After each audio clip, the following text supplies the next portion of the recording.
All right, hey guys, it's Josh here with Hardhead Veterans. Today I'm joined by my good friend Antonio from Comm Gear Supply. Every single day I get asked in the inbox of our Instagram page, our TikTok page, our Facebook page, hey, I want to get a tactical communications headset, or I want to attach EarPro to the outside of my helmet. Will X headset work with X adapter on X rail system? So today we're going to clear some of that up. Antonio here is a bit of a subject matter expert on this topic, so we brought him on board. Antonio, why don't you tell everyone about yourself a little bit? Well, I've been in the comms world for about 20 years, dealing particularly with this sort of equipment.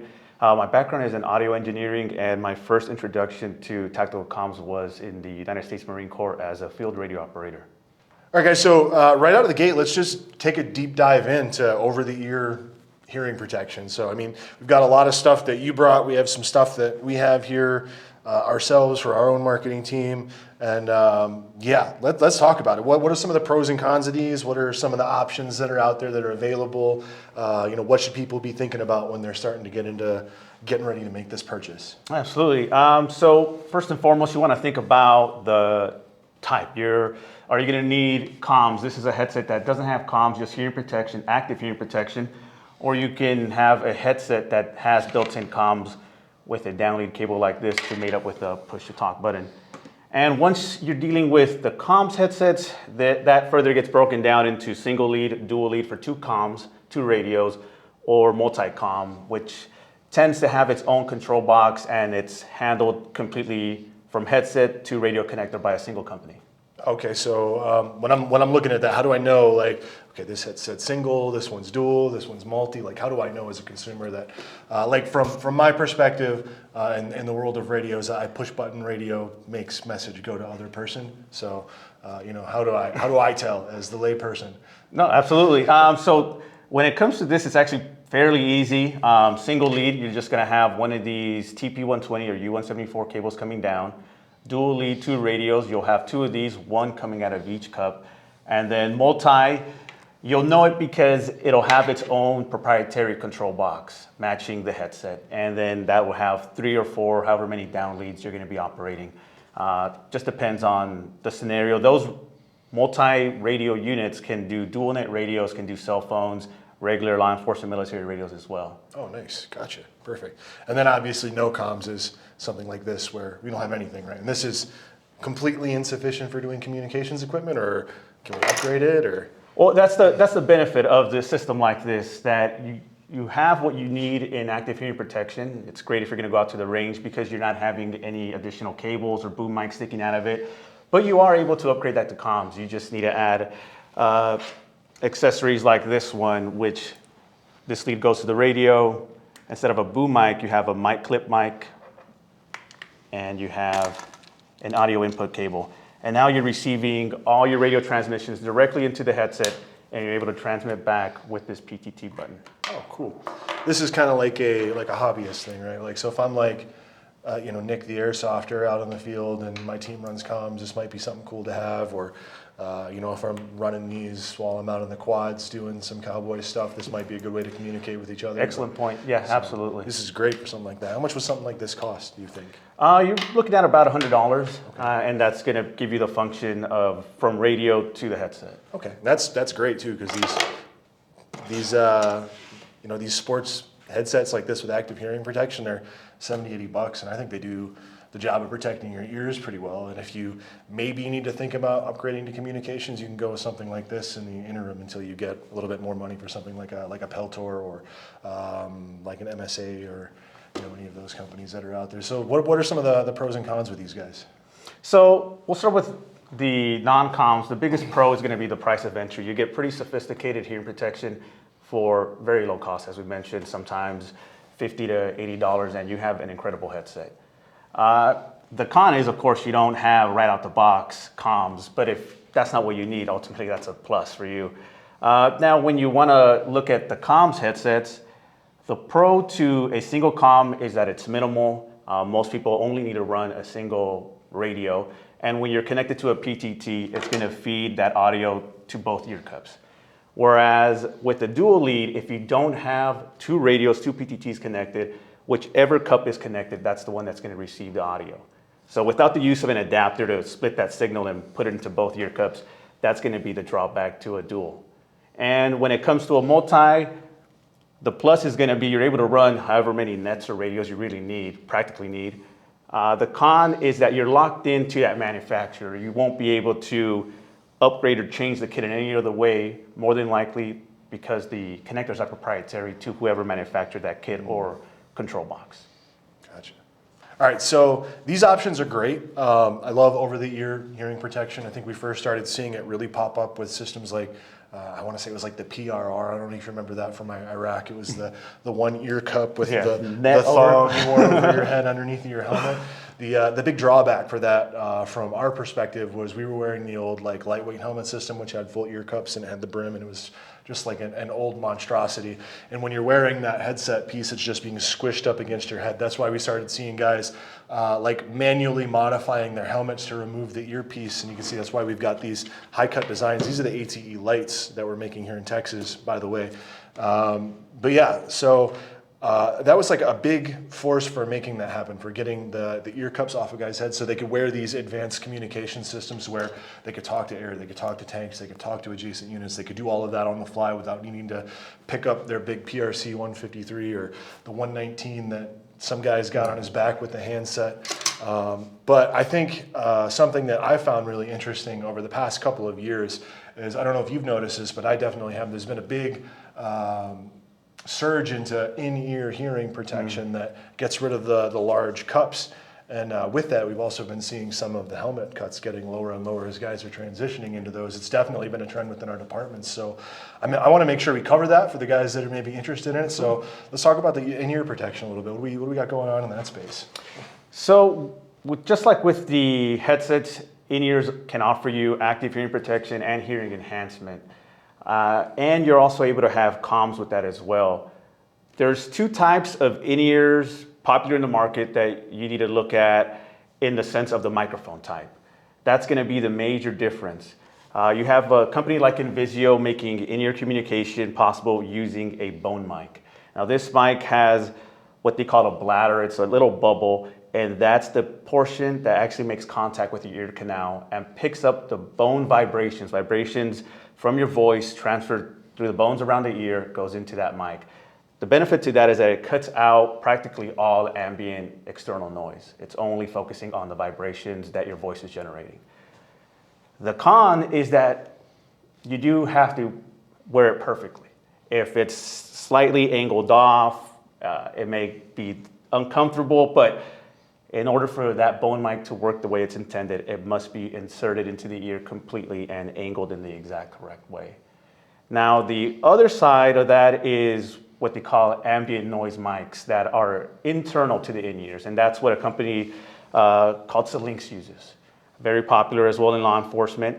That has an in-ear microphone that does not have to be pressed in tightly up against the ear canal. It picks up your voice from the ambience that your voice creates. It does a great job in cutting down most of the external ambient noise, but in high noise environments, some will leak through. Okay, gotcha. I think that's just a really fascinating space. I want to touch back real quick on these headsets, and I think these might also somewhat apply to some of those in-ear protections as well.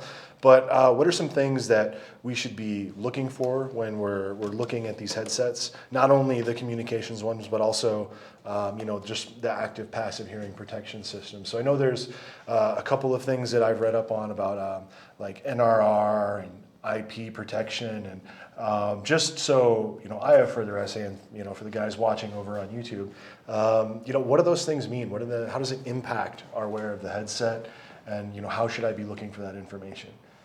So NRR ratings is something that's supposed to be displayed very easily on whatever the packaging is, a box or wrapping, whatever. And that number, you should look at that number, or in the simplest form, you take that number and you subtract it from the ambient decibel.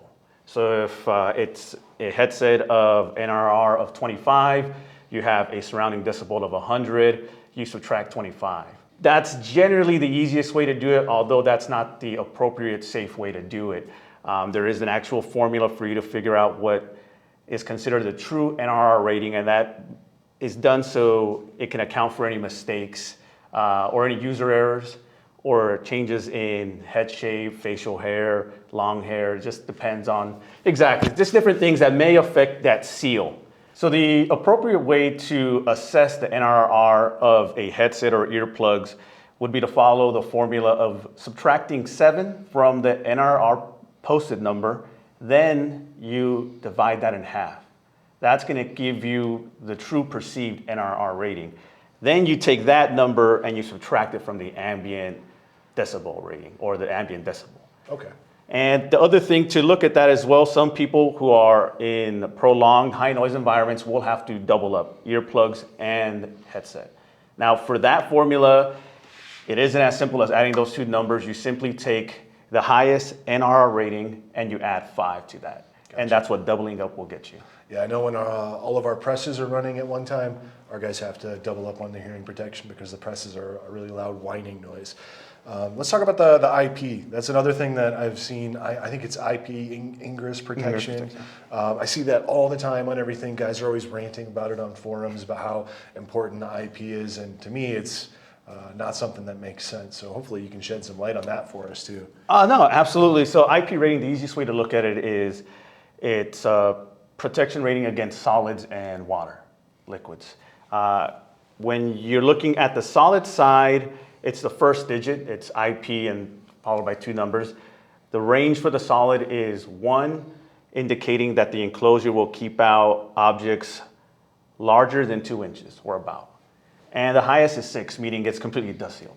Oh, wow. Regardless of time of exposure, it is going to be dust sealed. So obviously the higher the IP rating, I want to say the higher the durability of the headset would be in the long run? That's one way that you can look at it, but it's not necessarily the durability, but its ability to withstand certain conditions. Oh, okay. Yeah. Gotcha. So like an IP of 6 is like I could dive with it or? So IP6, just at that would represent dust seal. Now you look at the second digit. Now the second digit will range from 1, indicating that the object can essentially be in rain, light rain, water falling vertically for under a minute. The highest rating is 9, but the most applicable for tactical headsets is going to be 8, which is submersible in 1 meter, 3 feet for up to 30 minutes. Oh, wow. That's not bad. That's just enough time to roll your MRAP now and swim out. Oh yeah, so that's great. I never knew that thing about the ingress protection. I guess the higher the number, the better we're doing theoretically, but it really just depends on what your needs are as an individual. So let's answer a question that I get literally like every 30 minutes on social media, and that's what type of mounting options exist for all of these different headsets? I get these questions all the time. We really need to make like a graph or something that says, hey, if you got a Safari Land Liberator, you need this adapter to this adapter to this adapter, and then it'll work with this system. We really need to make something like that, but since we got you here and everyone on YouTube's watching, let's talk about some of the basics of it so these guys can get a bit better of an understanding of how it works. Oh, yeah, absolutely. We'll start with the most common. It's going to be this style right here. 2 wires coming straight down, and they'll slip into mounting arms on the headset. This you'll find on Peltors, stock Howard lights, other ear pro like that. It's going to be the most common general way to mount helmet mounts to your headset.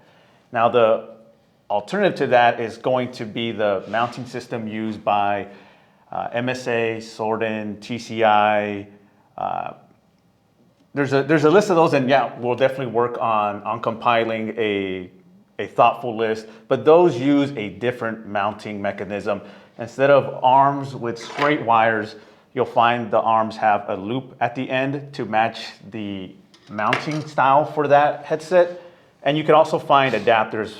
Some adapters are made by companies like Unity, where you are able to hook onto that round apparatus, and then it'll accept this straight in. Cool.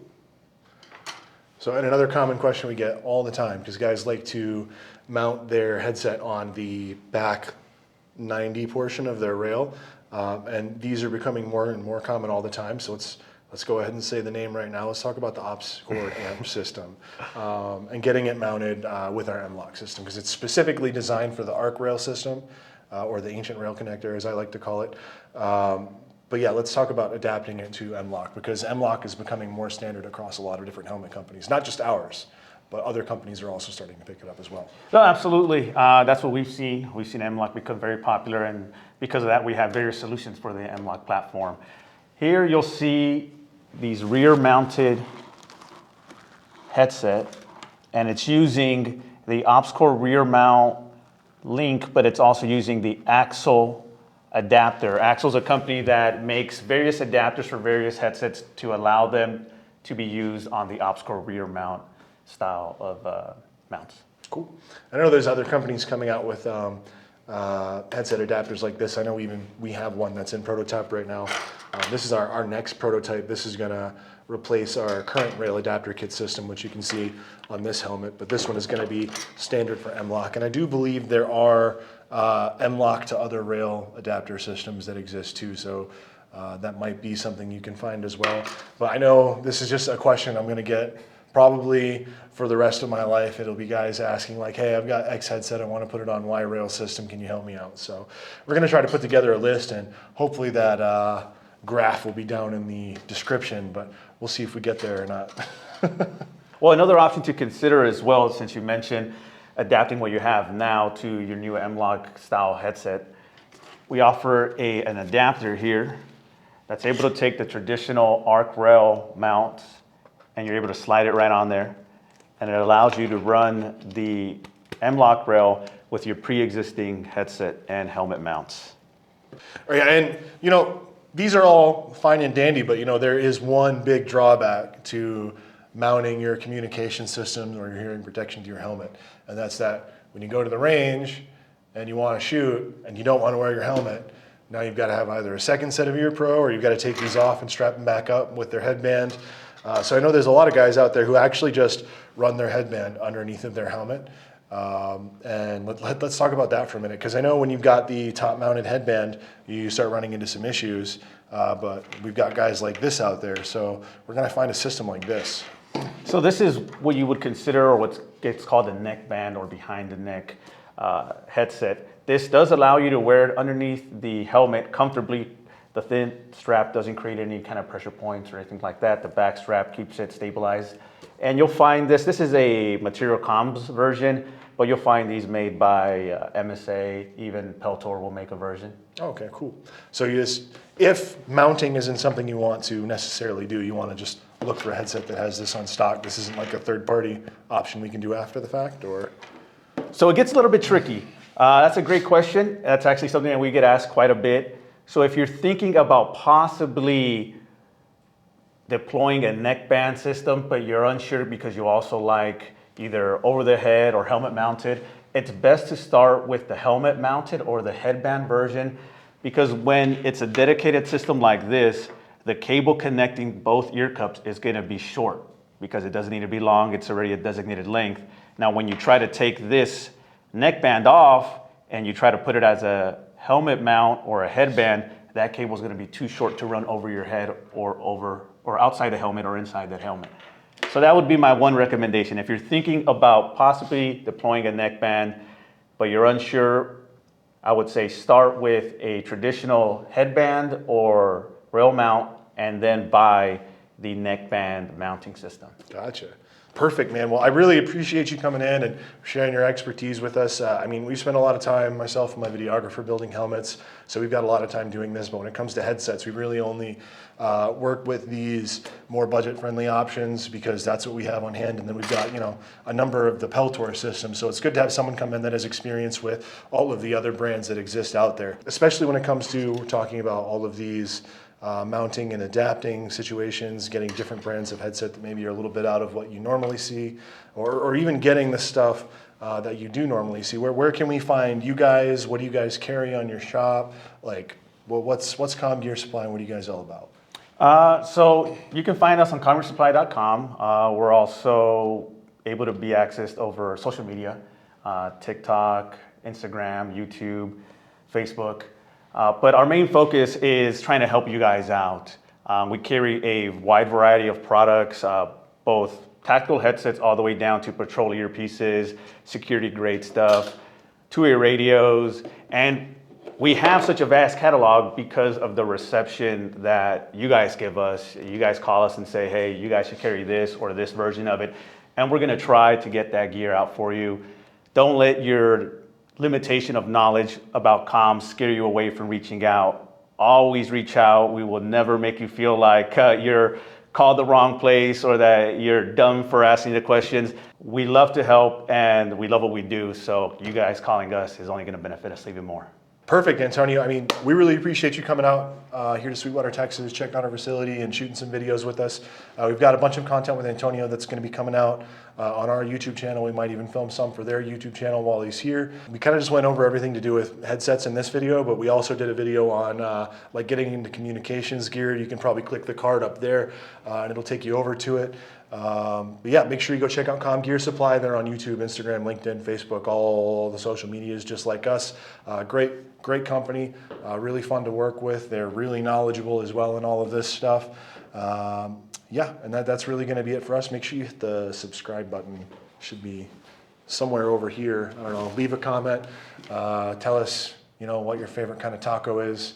And that's all I got. We'll see you guys next time.